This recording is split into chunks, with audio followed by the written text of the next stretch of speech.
Basheer congratulations century PM कपमा first कस्तो महसुस हुँदो रहेछ एकदम खुसी लागिरहेछ अब पुलिस जो चाहिँ जहिले पनि कम्पिटिटिभ क्रिकेट हुन्छ नि लास्ट इयर पनि पुलिसलाई नै पराजित भएको थियो तर विभागीय टोली विरुद्ध शतक हान्दाखेरि चाहिँ आज के प्लान थियो प्लान यही त्यो हाम्रो दुई तिनवटा विकेट अगाडि गइसकेको थियो त्यसपछि प्लान थियो कि लास्टसम्म खेलौँ अनि टिमलाई जुन जरुरत छ मेरो त्यो टार्गेटसम्म पुरा लास्ट टाइम तपाईँको सेन्चुरी पुरा भएको थिएन 2 रनले होइन 98मा हुनुहुन्थ्यो विनोद भण्डारी र तपाईँ क्रिजमा हुनुहुन्थ्यो विनोद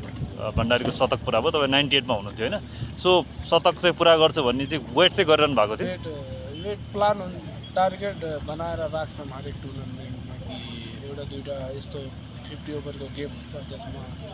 टार्गेट हुन्छ एउटा दुईवटा सेन्चुरी हाल्नु अस्ति अब जय ट्रफीमा पनि सेन्चुरी फेरि यो टुर्नामेन्टमा पनि सेन्चुरी एनपिएल पनि तपाईँको राम्रो भयो विश्वकप टिममा पर्नुभयो सबै कुरा राम्रो भइरहेको छ है सो अब विश्वकपमा गइसकेपछि हुन्छ म्याचहरू खेल्न पाउनु भने तर पनि कस्तो महसुस भएको छ अब अहिले आइसक्यो गुड एक्सपिरियन्स हो के कुराहरू चाहिँ अब यादगार रहन्छ इङ्ल्यान्डसँगको खेलहरू भयो नेपालको ड्रेसिङ रुमहरू इङ्ल्यान्डसँग त हामी राम्रै खेलेको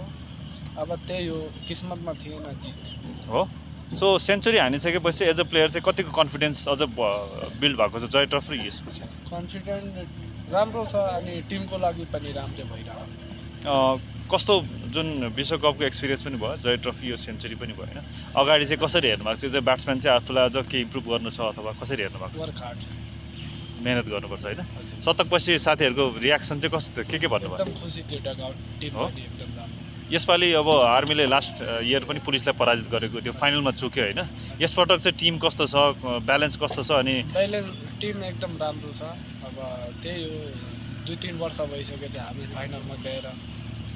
बिन बास होइन यसपालि लान्छ कि ट्रफी उठाउने हुन्छ शुभकामना छ आगामी खेलको लागि थ्याङ्क यू सो मच